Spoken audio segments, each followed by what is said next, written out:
આ શ્રી બોલાઈ માતાનું મંદિર છે, જે જયરત્ન બિલ્ડિંગ 4 રસ્તા પાસે આવેલું છે, જેમાં મારા ફાધર પોતે પૂજારી તરીકે કામ કરે છે.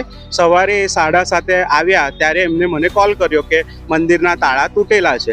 એટલા માટે આવ્યા પછી અમે જોયું અને પછી 112 પર ફોન કર્યો, પોલીસ સ્ટેશનમાં જાણ કરી. પોલીસવાળા પણ આવીને જોઈ ગયા. બહારના લાકડાના દરવાજા તૂટેલા હતા, 2 જગ્યાના.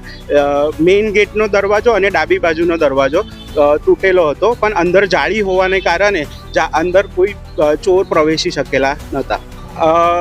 કોઈ જાનભેદુ હોઈ શકે એવું લાગી રહ્યું છે. અને પોલીસ સ્ટેશનમાં કમિશનર શ્રીને એટલી જ અપીલ કે તમે રાત્રે ચેકિંગ વધારે સઘન કરી અને વડોદરાના બધા મંદિરોમાં ચોરીના બનાવો ના થાય એ માટેના પ્રયત્નો કરે.